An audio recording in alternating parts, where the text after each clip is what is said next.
Good morning, madam. Good morning, classmate. Today, we are going to continue our discussion last meeting, which is the entrepreneurial option. Um, Last time, we already discussed some slide of our topic, uh, which is natapos kami sa advantage and disadvantage ng creating of a new business.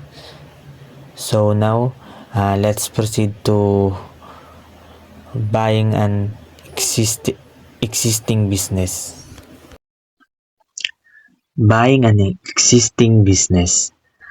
A startup of entrepreneur may also decide to just acquire an existing business, and he can resort to do any of the following option of his benefits. He may decide to purchase only the assets, or he may buy the business as a whole. There are reasons why a startup entrepreneur may prefer to acquire an already existing business.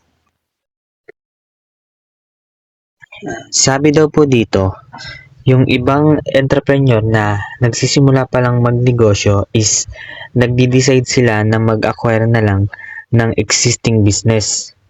It depends kung anong option nila and ano yung most beneficial para sa kanila. Like, they may choose to purchase only the asset of the business, such as yung equipment, tools, inventory, or the business name. Ang another option naman po is yung pwede nilang bilhin yung yung entire business, including na doon yung operation nila, customer, at yung existing system ng isang business. Next is, ito daw po yung mga reason kung bakit ang isang startup entrepreneur is nag-acquire na bumili ng existing business. Number one is there are already available personnel with know-how. Yun na nga po.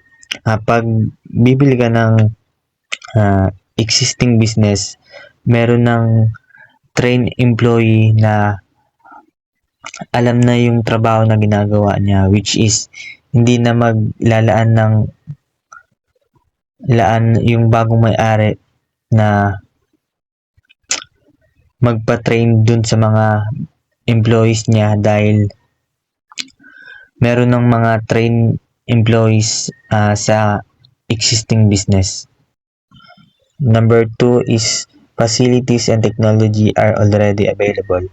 Ayun na nga, sa existing business daw, meron ng facilities and technology na available, which is di nagagastos yung bagong owner sa bagong equipment like tools, tsaka yung system para sa operation ng business, which is makaka-reduce na yun ng pera at oras ng bagong owner. Number 3 is there is an existing product with an existing market. Yun na nga. Ang isang existing business daw po, meron na siyang existing product na kilala na ng customer, which is trusted na and subok na. Kaya yung bagong owner, di na siya mamumroblema sa customer niya. Number 4 is the location of the business is favorable. Yun na nga, yung isang existing business, meron na siyang magandang places, which is maraming customer ang dumadaan and kung saan malaki yung demand. For example, bumili ka ng convenience store na malapit sa school, which is maraming estudyanteng dumadaan doon, kaya marami ka ring customer na matatanggap. Number 5 is the business has established relationships with banks and trade creditors. Ayun na nga, ang existing business daw po is meron na siyang magandang ugnayan sa mga bangko and trade creditors, which is madali madali na lang makapag-loan o kaya mangutang sa mga supplier mo or mabigyan ka ng discount sa mga supplier. Number 6 is the business is generating profit. Yung existing business daw po is kumikita na agad, which is yung bagong owner is di na siya maghihintay ng matagal. Instead of sa creating of a new business, kailangan pa nilang magantay ng matagal para kumita ng malaki. Number 7 is the business has existing goodwill. Ang ibig sabihin po ng existing goodwill is yung existing business is meron na siyang magandang reputation, which is trusted na ng customer yung negosyo mo. Franchisee or franchise buyer. It is the entity that buys to operate the business using the name, product, trademark, service mark, product, and business format of the franchisor under the terms and conditions of the franchise contracts. Ang franchisee daw po or franchise buyer, sila daw po yung person na bumabayad para may right sila mag-operate ng isang franchise, which mean sila yung magpapatakbo using the franchisor's brand name, products, trademark, and business system. Yung franchise owner daw po, siya yung magmamanage ng daily operation of the business. Pero kailangan niya sundin yung mga terms and condition stated in the franchise contract. Meron mga rules na naka-include like how the store should look, what products to sell, how to serve customer, and how to business should be managed. Next is franchising contract. It refers to the legal document involving two parties, franchisor and franchisee, specifying the obligations primarily of the franchisee and condition under which the latter will conduct the business. Ang franchising contract daw po is a legal agreement between two parties, which is the franchisor, the owner of the brand, and the franchisee, the person who will operate the franchise business. Yung document na daw po, ini-explain nito yung mga rules, duties, and condition ng both sides na kailangan sundin, especially yung mga responsibilities ng franchisee. Naka-include daw po yung mga details such as yung mga how the business should be operate, how much fees must be paid, how long the agreement will be last, and what the standard must be followed to keep the quality of the brand. Manufacturer retailer franchise is a franchise in which the franchisee buys from the manufacturer franchisor and then directly sells it to the end consumer. Ang manufacturer retailer franchise daw po is a type of franchising where the manufacturer is the franchisor, produce the products and allow a retailer franchisee to buy those products and sell them directly to the customer. Ang arrangement daw po nito, yung franchisee po, hindi siya gumagawa ng product. Instead, siya yung bumibili sa manufacturer, which is yung franchisor. And then, ibebenta niya ito sa final consumer niya using the manufacturer brand name. The retailer must usually follow certain rules about how the products are displayed, marketed, and sold. Next is manufacturer wholesaler franchise. Is a franchise in which the manufacturer franchisor sells to the franchise partially complete products.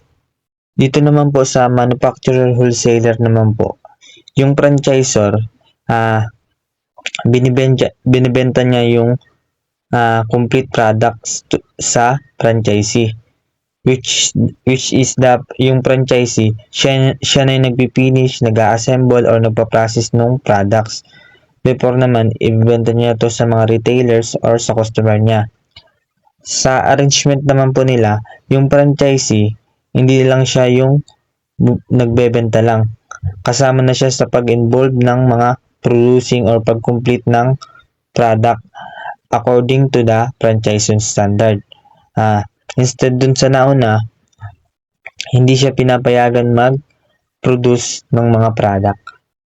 Last is wholesalers retailer franchise. Is a type of franchising in which the wholesaler is the franchisor that grants the retailer franchisee the right to the retail to the product but use the wholesaler's name, trademark, logo, or other identifying marks. Dito naman po sa wholesaler retailer franchise, kung saan yung wholesaler siya yung franchisor and yung retailer naman yung franchisee, kung saan binibigyan siya ng right para ibenta yung product sa customer. In this setup naman, yung retailer does not make or assemble the products. They buy them from the wholesaler. Yung the retailer, which is the franchisee, siya yung magbebenta ng product using the wholesaler's brand name, trademark, logo, or other identifying marks. And yung the wholesaler, magsiset rin siya ng rules like how the business should look, how products are displayed, and how sales are handled to maintain the brand's reputation. Number 2 is business format franchising. An agreement under which the franchisor provides a formula for doing business to the franchise along with training, advertising, and other forms of assistance. Is a relationship wherein the franchise is granted the right to use the franchisor's entire marketing system along with the continuing assistance and guidance. Ang business format franchising naman po kung saan yung franchisor is nagpo-provide sa franchisee ng complete system or formula sa pagpapatakbo ng business. Dapat i-guide niya yung franchisee kung paano magpatakbo ng business. Like sa training, kailangan niya turuan kung paano mag-manage ng business, mag-handle ng customers, at maggamit ng system. Sa advertising naman and marketing support, kailangan niya i-promote yung business through campaigns, promotion, or materials. Sa operational assistant naman, kailangan niya turuan niya yung franchisee sa mga procedures, management, inventory, at sa customer service. Number 3 is master franchise agreement. Allows a franchise to own and operate a specific number of franchises in a particular geographic area and provides a franchisee the right to sell to other sub-franchisees who find and manage their own franchises. Ang master franchise agreement naman po kung saan yung franchisee hindi lang siya nagmamay-ari ng franchise at hindi lang siya nagmamanage ng multiple franchise sa isang specific area, but may karapatan rin siya magbenta ng mga franchise sa ibang tao, which is tinatawag nila itong sub-franchise. Ito daw po yung 9th step in setting up a franchise system. Ang step 1 is develop a franchise system. Sa develop a franchise system naman po, yung franchisor is nagcreate ng complete business model that can be replicated. Naka-include dito yung product or service, pricing, operation, and overall brand concept. Ang step 2 naman is get professional advice. Kung saan yung franchisor nagko-consult siya sa mga expert like lawyers, accountant, and business consultant. Step 3 is conduct an intellectual property audit, which is the franchisor, siya yung nag-check ng trademarks, logos, patents, and other intellectual property to ensure na yung brand is legal protected. Number 4 is develop a franchise document, kung saan yung legal contract between the franchisor and franchisee. And naka-explain dito yung rights, obligation, fees, and rules for operating the franchise. Number 5 naman is prepare operating manuals, which is the franchisor, siya yung nagkikreate ng step-by-step na guide kung paano magpatakbo ng business. Number 6 is plan an advertising strategy and franchise training program, which is yung franchisor, kailangan niya i-develop yung marketing plans niya para maka-attract sa customer. And kailangan niya rin bigyan ng train yung franchisee, so alam niya kung paano mag-operate ng business. Number 7 is put together a team for opening new franchise units, kung saan yung franchisor, siya yung nag-organize ng team para makatulong sa franchise stores. Yung team, kailangan niya i-assist yung mga staffing, supplies, and setup procedures. Number 8 is plan and strategy for soliciting prospective franchisees, kung saan yung franchisor magkre-create siya ng plan para mahanap at ma-attract yung mga tao at ma-interest sila magbili ng franchise. Naka-include dito yung mga advertising, events, or network opportunities. And lastly, yung step 9, help franchisees with site selection and grand opening, which is yung the franchisor, tinutulungan niya yung franchisee na pumili ng magandang location sa isang negosyo. Next is, ito daw po yung mga qualities to look for in possible franchisees. Number 1 is good work ethic. Ang good work ethic, yung franchisee is kailangan hardworking siya, reliable, at kailangan niya magbuhos ng buong effort para mapatakbo ang isang negosyo. Number 2 is ability to follow ang instruction.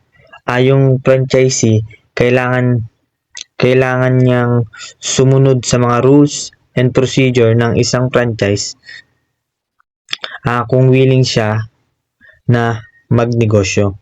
Number 3 is ability to operate with minimal. Ang isang franchisee, kailangan meron din siyang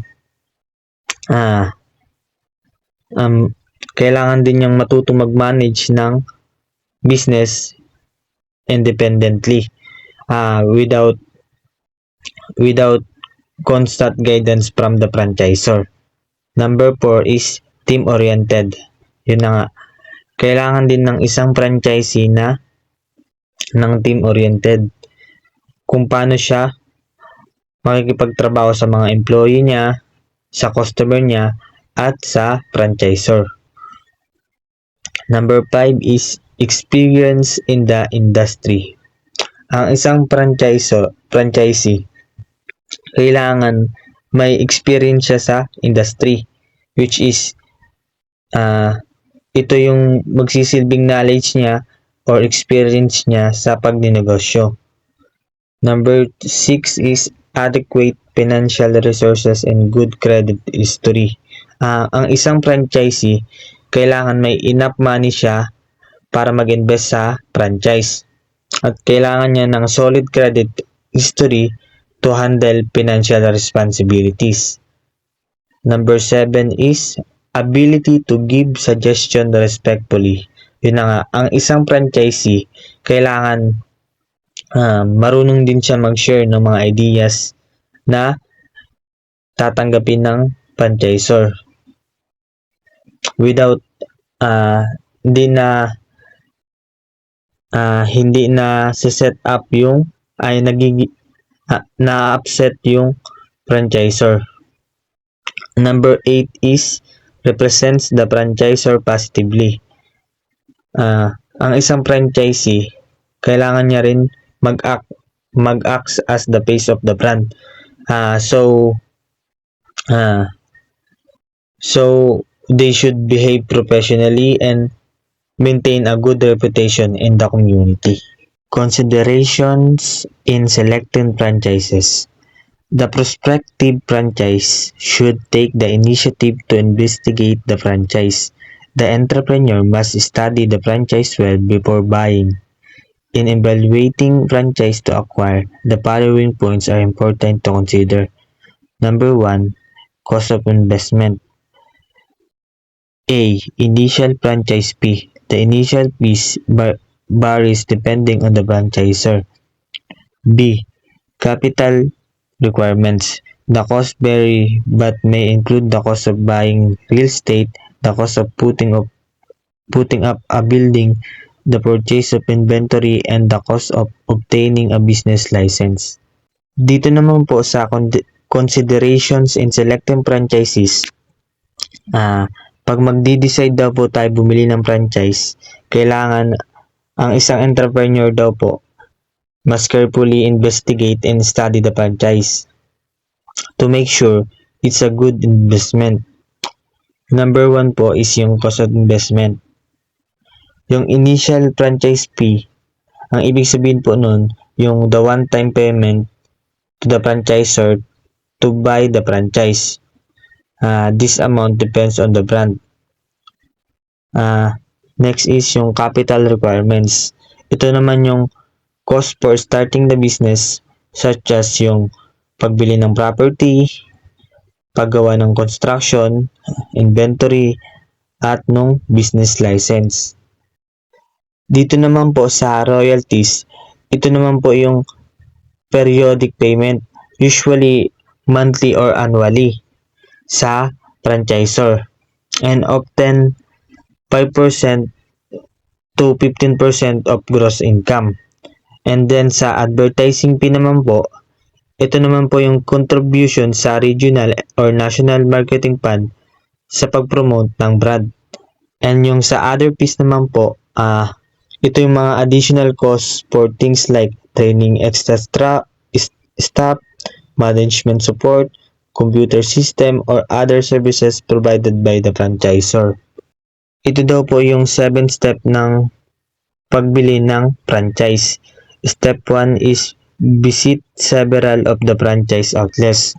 Dito po sa step 1, kapag bibili daw po tayo ng franchise, kailangan muna natin bisitahin yung multiple existing franchise location. I-observe daw po natin kung paano yung business nag-ooperate, ano yung customer flow, at ano yung overall environment. Step 2 naman po is meet with the franchise attorney. Kailangan daw muna natin mag-consult sa attorney bago bumili ng franchise. Para ma-explain yung legal documents, yung rights and responsibility. To make sure yung agreement is fair. Step 3 is meet with the franchisor and check references. Kakausapin daw po natin yung franchisor directly to understand the business and expectation. Syempre, i-contact natin yung current franchisees para malaman natin yung about sa experience, challenges, at kita ng negosyo. Step 4 is attend training. Yun nga. Kailangan din natin mag-attend ng mga training programs para sa guide sa pagninegosyo. Like, tuturuan tayo mag-operate ng business, mag-manage ng staff, gumamit ng system, at mag-maintain ng quality standards. Step 5 naman po is sign the franchise agreement. Pagkatapos natin i-review yung lahat, kailangan na natin pirmahan yung legal contract to become a franchisee na. Dito na yung agreement nakalagay yung rights, obligation, fees and rules for running the franchise. Step 6 is review all file documents with the attorney. Yung step 6 naman po, ipapareview natin yung mga file documents sa attorney natin, which is yung contracts, yung legal papers, to ensure na naiintindihan ng franchisor at franchisee yung commitments at ma-avoid yung future problems. And lastly, yung step 7 is open the franchise.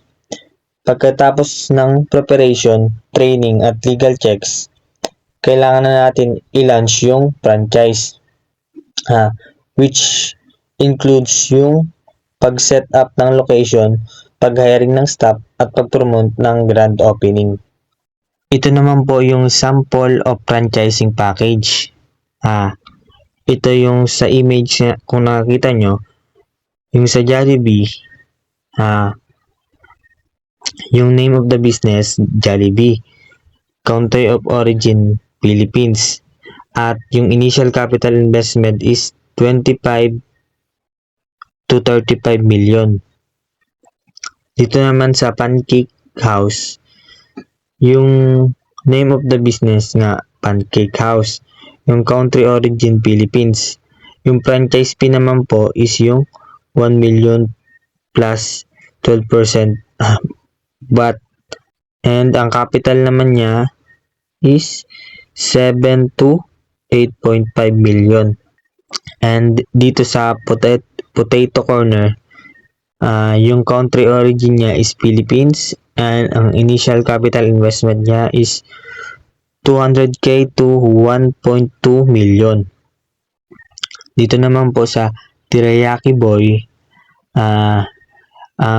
country origin niya is Philippines, and franchise fee 1.5 million plus VAT, and sa capital naman po is 9 to 10 million, and yung royalty naman niya is 5% net sales monthly, and sa marketing it is 2.5% monthly. To summarize our report, ang topic namin is all about entrepreneurial option, which is yung startup, buyout, or franchising. Yung sa report namin is all about anong pinagkaiba ng creating of a new business and buying an existing business. Sa creating business, malalaman natin yung mga advantage and disadvantage ng business, and also sa buying an existing business, malalaman din natin yung advantage and disadvantage ng existing business. And then lastly, yung sa franchising, dito natin malalaman yung mga types of franchising, types of franchising agreement, ano yung mga qualities na hinahanap sa isang franchisee, at kung paano kumuha ng franchise. Overall, yung lesson na yun is nagtuturo sa mga entrepreneur kung ano yung mga different ways sa pagtatayo ng business, and ano yung each option na magbe-benefits at magiging risk para sa kanila.